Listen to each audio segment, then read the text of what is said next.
Mini मंत्रिमंडल तैयार, नाम का इंतजार। नमस्कार, बहुत बहुत स्वागत आप सभी का। शाम के 6 बजने वाले हैं, आप देख रहे हैं वीकेंड का सबसे भरोसेमंद डिबेट शो।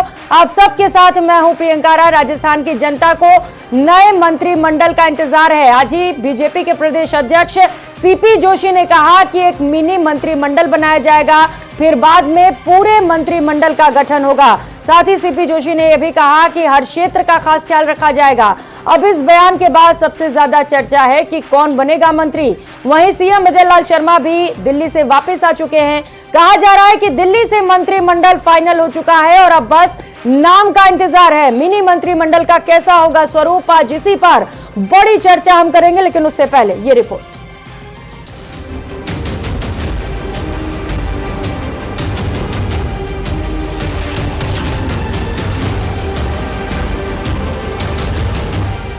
देखिए, मंत्रिमंडल गठन चूंकि एक छोटा मंत्रिमंडल अभी आएगा, उसके बाद एक्सपांशन होगा।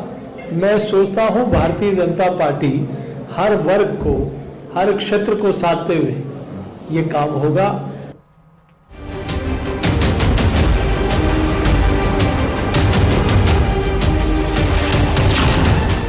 मंत्री की रेस नए होंगे फेस।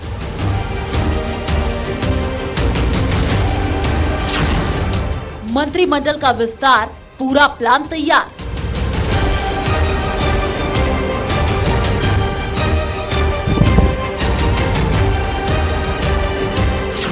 मिनी मंत्रिमंडल तैयार, नाम का इंतजार।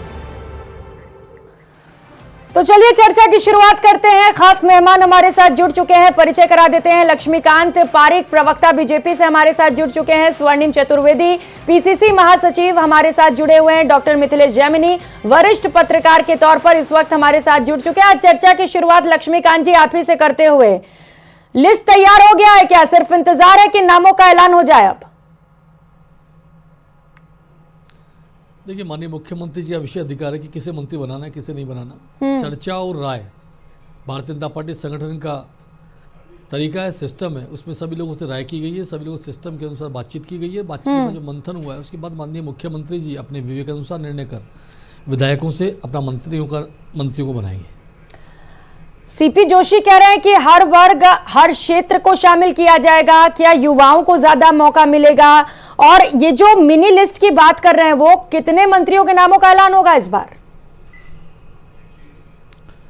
देखिए, मंत्रियों को ना कितने लोगों को मंत्री बनाना है, मैं समझता हूँ 3 लोग तो माननीय मुख्यमंत्री जी और 2 मुख्यमंत्री बन चुके हैं। बाकी लोगों का निर्णय मुख्यमंत्री जी वर्तमान में कितने लोगों के साथ लेकर काम करना चाहेंगे, मुख्यमंत्री जी अपने विवेक से निर्णय करेंगे। साथ ही साथ माननीय सीपी जोशी जो कहा, निश्चित रूप सही कहा है कि हम संपूर्ण वर्ग को, संपूर्ण क्षेत्र को साथ में लेकर, सबको साथ कर और सभी क्षेत्रों का उचित प्रतिनिधित्व मिल सके, इसका प्रयास मंत्रिमंडल में गठन में करें। लेकिन आपको नहीं लग रहा है पारिक साहब की बहुत ज्यादा इंतजार करा रहे हैं आप लोगों को? क्योंकि पहले मुख्यमंत्री के नाम के लिए लोगों को इंतजार करना पड़ा, 2 डिप्टी सीएम आपने बनाए। अब सीपी जोशी खुद ही कह रहे हैं कि अभी एक छोटा सा लिस्ट सामने आएगा, उसके बाद धीरे धीरे हम इसका विस्तार करेंगे। अब कांग्रेस इसे लेकर हमलावर भी है। कांग्रेस कह रही है कि तय ही नहीं कर पाते आप लोग, नाम फाइनल ही नहीं कर पाते, इसीलिए वक्त लग जाता है इतना ज्यादा। देखिए, तय कांग्रेस के लोगों ने पिछली बार किया था। मुख्यमंत्री पद का मुगलिया संघर्ष इस प्रदेश की जनता ने सड़कों पर देखा, जलते हुए टायर देखे, और उसके बाद कैद मंत्रियों को होटलों में देखा और कैद विधायकों को होटलों में देखा। तो ऐसा संघर्ष वहाँ पर कांग्रेस के लोग, इसलिए कांग्रेस के लोग तो हमारे बारे क्या टिप्पणी कर सकते हैं? अपने गृह में झाँक कर देखिए, 4.5 वर्षों तो राजस्थान की सरकार किस प्रकार से होटलों में कैद रही। माननीय मंत्री जी और माननीय मुख्यमंत्री जी और माननीय पूर्व उप मुख्यमंत्री के नेतृत्व में जिस प्रकार से कांग्रेस की सरकार और उसके मंत्री और उसके विधायक कैद रहे, वह राजस्थान जनता ने देखा है तमाशा। उसका दुष्परिणाम था कि राजस्थान के अंदर कानून व्यवस्था की स्थिति ध्वस्त हो गई, महिलाओं पर अत्याचार बढ़े, युवाओं के पेपर लीक हुए, उनके भविष्य के साथ खिलवाड़ हुआ। मैं समझता हूँ राजस्थान की सबसे निकम्मी सरकार में यदि कोई रही हो तो कांग्रेस की निवर्तमान सरकार। ठीक है, बीजेपी जिन मुद्दों के साथ सरकार में आई है उसे आप कैसे पूरा करेंगे, इस पर भी चर्चा करेंगे। लेकिन उससे पहले स्वर्णिम चतुर्वेदी जी आपके पास आते हुए, क्योंकि आप लोग कह रहे हैं कि बीजेपी तय नहीं कर पाती है, इसीलिए मुख्यमंत्री के नाम को लेकर भी ऐलान में देरी हुई और अब मंत्रियों का चयन भी नहीं हो पा रहा है। लेकिन बीजेपी तो खुद ही हमलावर है, वो कह रही है कि आपके कार्यकाल के दौरान क्या हुआ ये सबने देखा है, किसी से छिपा नहीं है ये। देखिए, भारतीय जनता पार्टी की ऐसी परिस्थिति बन गई है कि राजस्थान की जगह दिल्ली में निर्णय होकर के पर्चियां बेच करके मुख्यमंत्री और उप मुख्यमंत्री नियुक्त किया। आगे मंत्रिमंडल की भी सूची वहीं से ही आएगी। कोई बात नहीं, लेकिन हम चाहते हैं जल्दी से जल्दी आ जाए, क्योंकि भारतीय जनता पार्टी तो राज करने आई है और यहाँ जनता की सेवा का कार्य सरकार को करना होता है। आज जनता पूछ रही है कि आप कानून व्यवस्था को मुद्दा बना करके सत्ता में आए थे और जिस तरह से बड़े से बड़े अपराध घटित होते रहे हैं, लगातार हो रहे हैं। अभी हाल ही में लूट, बलात्कार और हत्या के अपराध हमने देखे, झचकोड़ दिया पूरे राजस्थान को। पूछना चाहती है जनता कि किस दिन जो है राजस्थान में हरियाणा से सस्ता पेट्रोल डीजल होगा। कब वैट घटा रहे, आपने मुद्दा बनाया था। कब आप कानून व्यवस्था की बात करते हैं, उसकी स्थिति मैंने बता दी। डेवलपमेंट की बात करते हैं, आज 11 मंजिल आईपीडी टावर के एसएमएस हॉस्पिटल में बन चुकी है, जो जनता की सेवा के लिए थी। आज आपके मंत्रिमंडल नहीं बना, इस कारण से सारे ये रुके हुए हैं। जितने विकास रोकने के आदेश आपने दे दिए, कब उनकी समीक्षा होगी, कब वो आगे बढ़ेंगे? क्योंकि हो क्या रहा है कि जितने भी कार्य हैं, टेंडर आप रोक दिए, टेंडर होते तो आगे बढ़ते। आज दवाइयां नहीं, आरजीएचएस के तहत आयुष्मान भारत की आप बात करते हैं, लेकिन मुख्यमंत्री चिरंजीवी योजना के तहत जो है इलाज नहीं मिल रहा है लोगों को। तो ये सब चीजें होती हैं। अब जब आपका मंत्रिमंडल ही नहीं बना तो कब निर्णय लेंगे? हम तो जनता की चिंता करते हैं, क्योंकि जनता की सेवा करना यही सोशल वेलफेयरिज्म है और यही जो कर्तव्य एक सरकार का होता है। सरकार को कर्तव्य सत्ता का लाभ प्राप्त करना, ये सत्ता को जो है भोगना नहीं होता। भारतीय जनता पार्टी को लेकिन चतुर्वेदी साहब, जब आप इसे लेकर सवाल उठाएंगे तो पलटकर आपसे भी तो पूछा जाएगा ना कि जब 5 सालों तक आपकी सरकार रही तो कुर्सी को लेकर जिस तरीके से खींचतान मची, होटल में लोग रहे, जैसा कि आरोप लगाए जा रहे हैं बीजेपी की ओर से लगातार, तो इसे लेकर क्या जवाब देंगे फिर आप? देखिए, जब हमारी सरकार थी तो 5 साल में हमने 3.25 लाख युवाओं को नौकरी दी। हमने 320 नए कॉलेज खोले। हमने 3,000 महात्मा गांधी अंग्रेजी माध्यम स्कूल खोल करके शिक्षा दी। हमने डेवलपमेंट के इतने कार्य किए कि हर विधायक जो हमारी पार्टी का नहीं था उसको भी 10 करोड़ की सड़क बनाने का हमने प्रावधान दिया। तो वो सारे काम तो हमने किए ही किए। और बताइए, ईआरसीपी पे अगर 23,000 करोड़ रुपए हमने खर्च किया, प्रधानमंत्री जी ने अपना वादा नहीं निभाया तो भी हमने किया।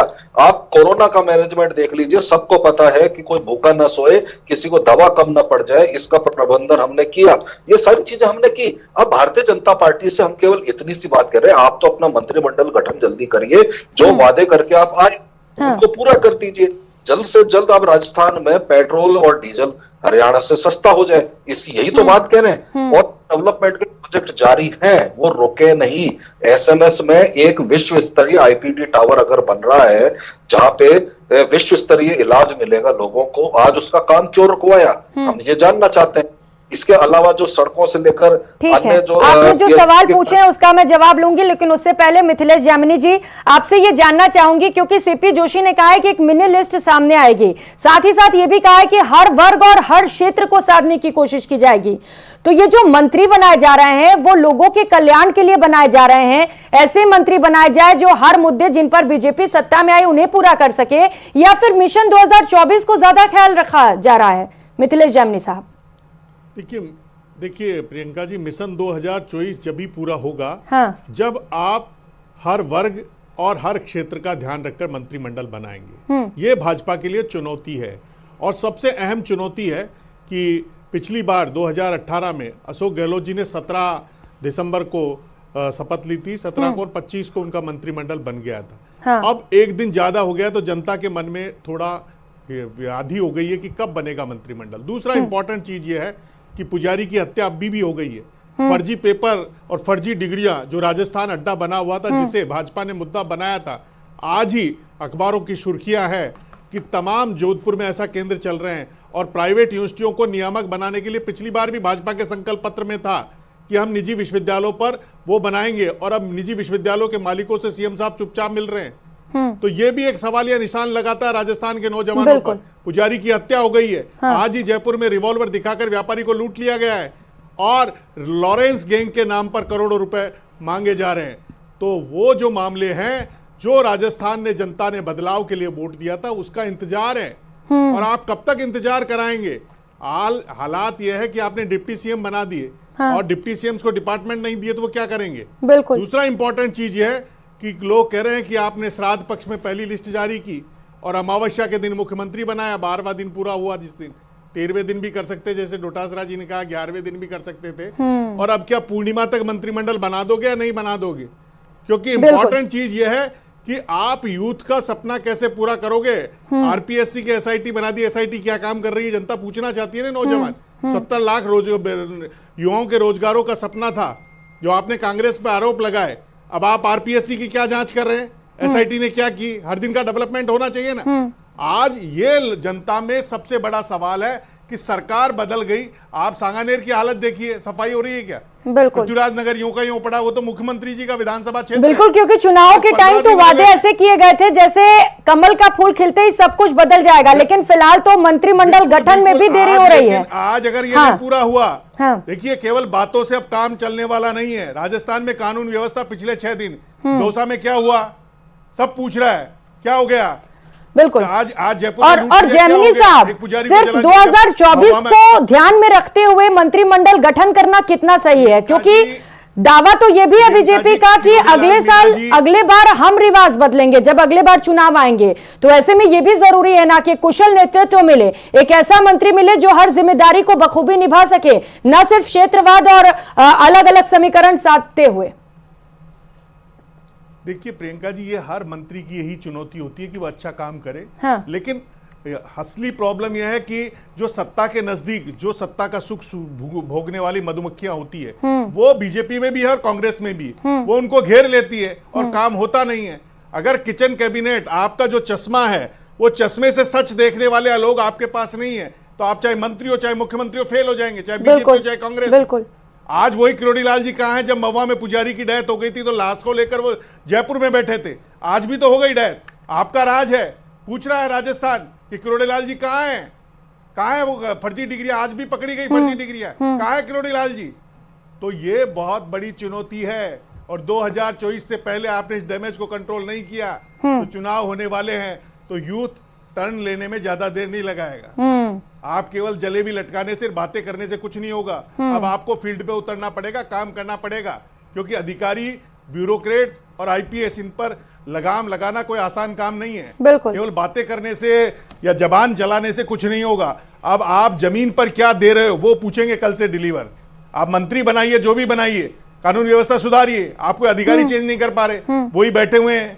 आपने आरोप लगाए थे कि तमाम एसएचओ मुनि मुख्यमंत्रियों के इशारों पर लगे हुए, तो आपने बदल दिया क्या 15 दिन में? बिल्कुल, पूछेगा ना राजस्थान।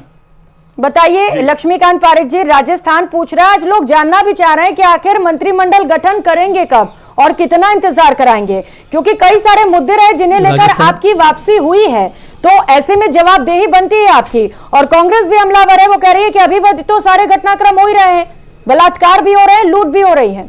ऐसी घटनाओं पर लगाम आखिर कैसे लगेगा जब तक गठन नहीं करेंगे आप?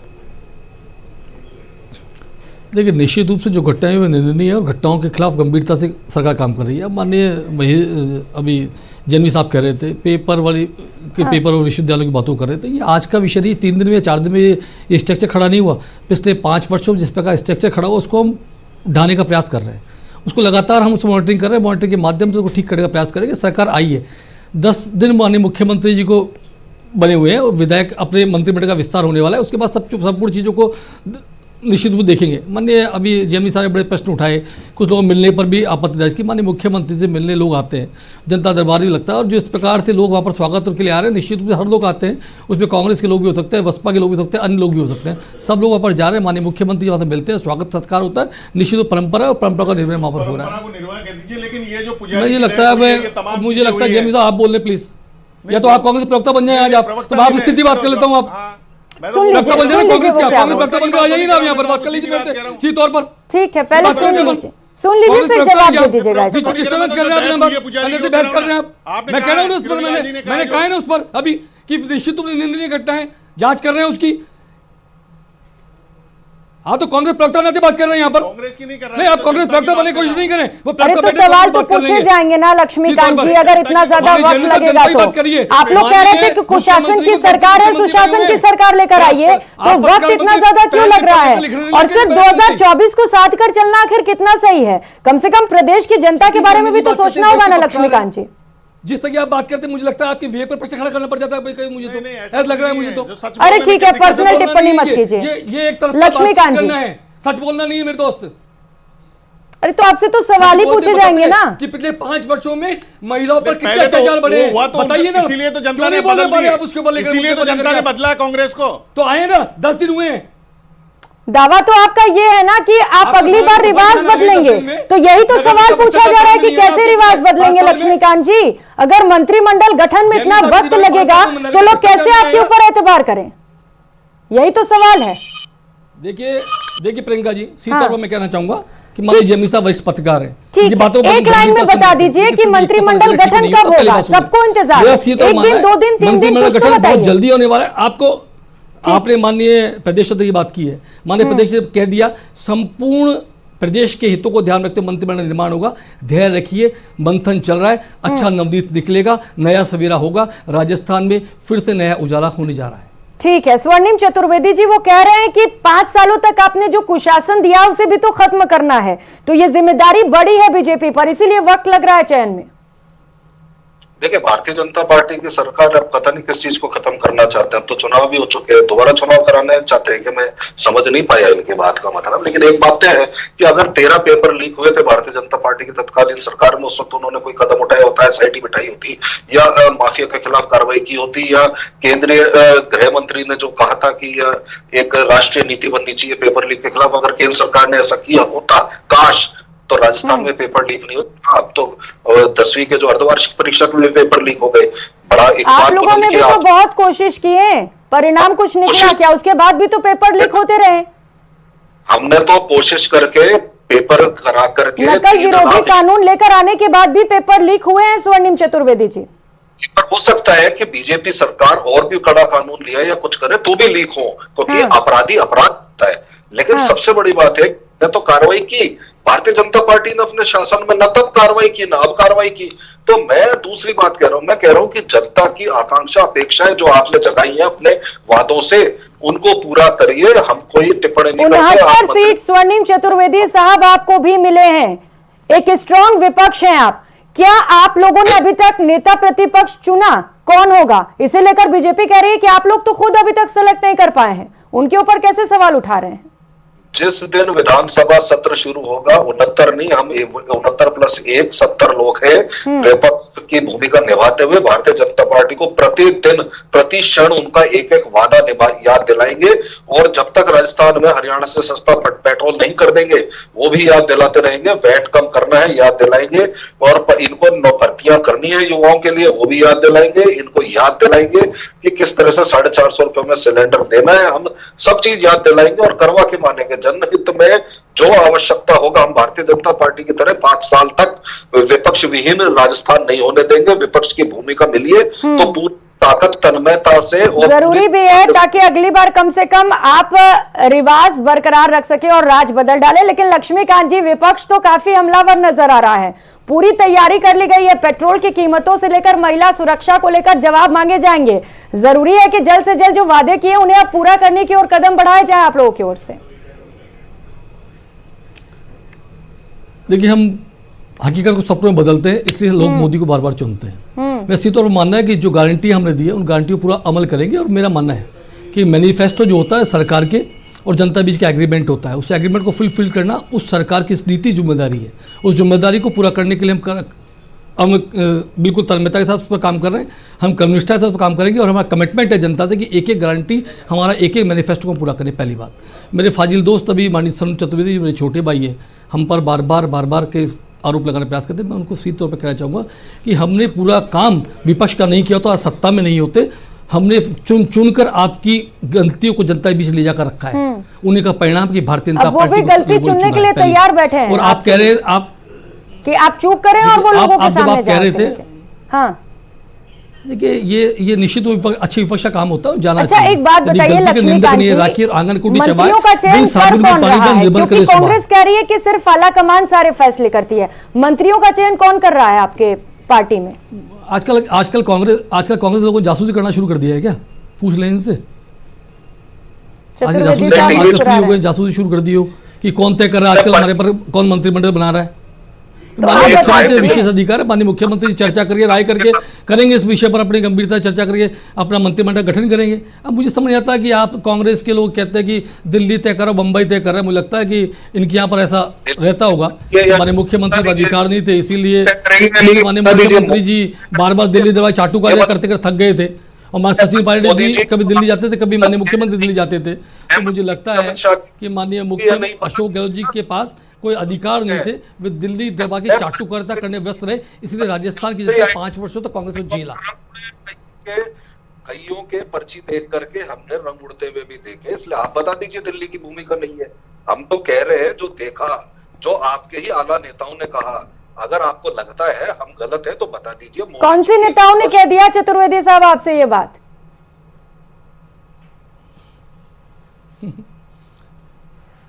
कौन से इनको नेता? अपने नेताओं का समझ ध्यान आ रहा है। जब गहलोत जी को मुख्यमंत्री बना दिया था तो सड़क पर जल रहे थे टायर और सचिन पायलट के लोग कर रहे थे ठीक। प्रदर्शन, इसलिए वो समय इनको ध्यान आता है। ठीक है मिथिलेश जामनी साहब, व्यक्ति कहा जा रहा है कि मिनी मंत्रिमंडल बनकर तैयार है, आपको क्या लग रहा है कि कौन कौन से पैमाने हो सकते हैं? और एक छोटा सा क्लोजिंग कमेंट भी इस पर।